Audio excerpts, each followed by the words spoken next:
ان الحمد للہ والصلاة والسلام علی رسول اللہ۔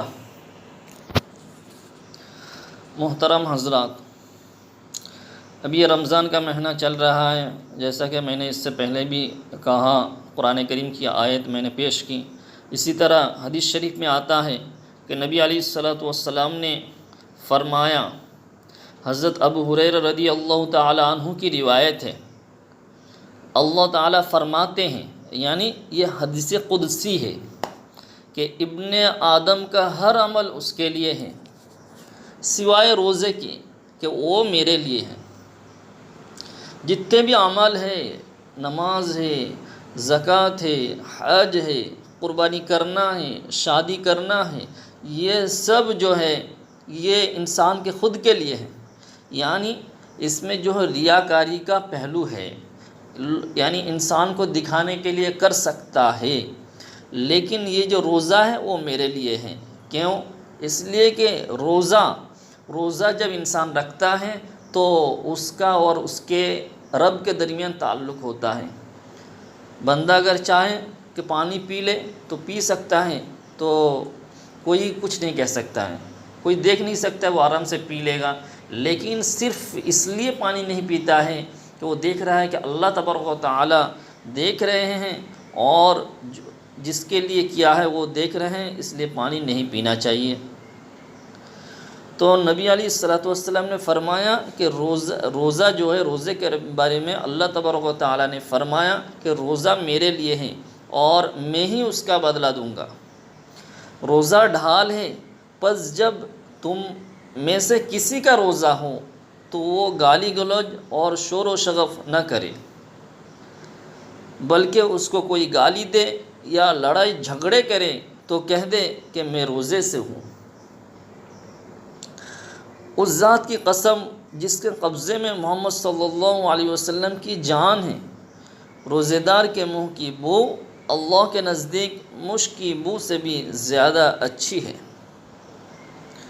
روزے دار کو دو خوشیاں میسر آتی ہیں، ایک افطار کے وقت افطار سے خوش ہوتا ہے، اور دوسرے جب اپنے رب سے ملے گا تو اپنے روزے کی وجہ سے خوش ہوگا۔ اور یہ روزہ رکھنے کے بعد انسان سمجھ لے کہ میں نہ کھاؤں نہ پیوں نہ اپنی بیوی سے ہم بستری کروں، بس میرا روزہ ہو جائے گا، ایسا نہیں، بلکہ روزہ رکھنے کے لیے مکمل طور پر روزہ رکھنے کے لیے کچھ شرطیں بھی ہیں، اس شرطوں کو ماننا ضروری ہے۔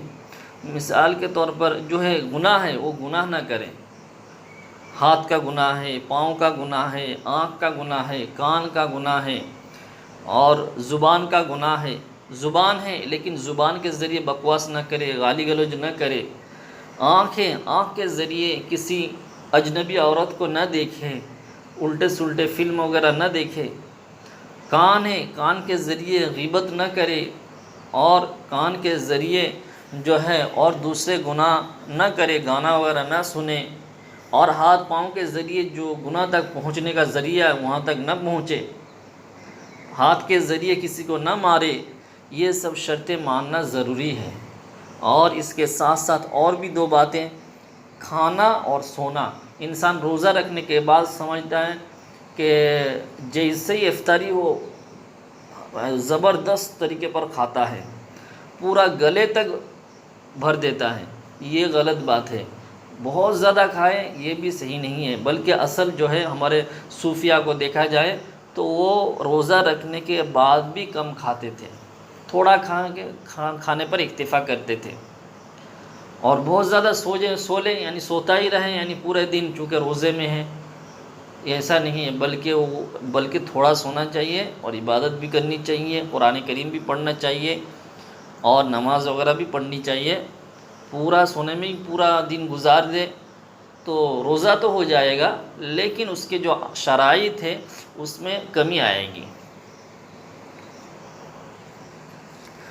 اور یہ رمضان کا مہینہ بہت غنیمت ہے، بہت اس کو قیمتی سمجھنا چاہیے، غنیمت سمجھنا چاہیے۔ یہ بہت اہم مہینہ ہے، بہت فضیلت والا مہینہ ہے۔ ایک مرتبہ آقائے دو جہاں صلی اللہ علیہ وسلم ممبر پر تشریف لے جا رہے تھے تو پہلی سیڑھی پر جیسے ہی پہلے زینے پر قدم رکھا تو آمین کہا، دوسرے زینے پر رکھا آمین کہا، تیسرے زینے پر قدم رکھا آمین کہا۔ صحابہ کرام نے پوچھا بعد میں کہ آپ نے اس طرح تو پہلے کبھی کیا نہیں، ابھی ایسا آپ نے کیوں کیا؟ تو پھر نبی علیہ الصلوۃ والسلام نے کہا کہ اصل میں پہلی سیڑھی پر جیسے میں نے قدم رکھا، حضرت جبرائیل علیہ الصلوۃ والسلام تشریف لے آئے اور مجھ سے کہا کہ جو رمضان جیسا بابرکت مہینہ پائے اور اس کے بعد اس نے اپنے رب سے مغفرت نہ کرا لے وہ شخص ہلاک ہو۔ تو میں نے کہا آمین۔ پھر جب دوسری سیڑھی پر میں نے قدم رکھا تو انہوں نے کہا کہ جو شخص اپنے والدین میں سے کسی ایک کو بڑھاپے کی حالت میں پائے اور ان کی خدمت نہ کر کے وہ مغفرت نہ کرا لے تو ایسا شخص ہلاک ہو۔ تو میں نے آمین کہا۔ پھر جب تیسری سیڑھی پر میں نے قدم رکھا تو انہوں نے کہا کہ جو شخص نبی علیہ الصلوۃ والسلام کا نام سنے اور درود شریف نہ پڑھے، صلی اللہ علیہ وسلم نہ پڑھے، کوئی بھی درود شریف نہ پڑھے تو ایسا شخص ہلاک ہو۔ تو میں نے کہا آمین۔ تو آپ دیکھ سکتے ہیں حضرات کہ نبی علیہ الصلوۃ والسلام جیسے آدمی ہوں اور جبرائیل علیہ الصلوۃ والسلام جیسے فرشتہ ہوں اور ان کے دعا میں یہ آمین کہیں تو پھر قبول ہوگی نہیں ہوگی کیا؟ تو اس لیے یہ مہینہ بہت غنیمت سمجھنا چاہیے اور اس مہینے کو بہت اہم سمجھتے ہوئے اس سے فائدہ لینا چاہیے اور اپنے رب سے معافی تلافی کر لینی چاہیے۔ اللہ تبارک و تعالی ہم لوگوں کو کہنے سننے سے زیادہ عمل کرنے کی توفیق عطا فرمائے۔ وآخر دعوانا ان الحمد للہ رب العالمین۔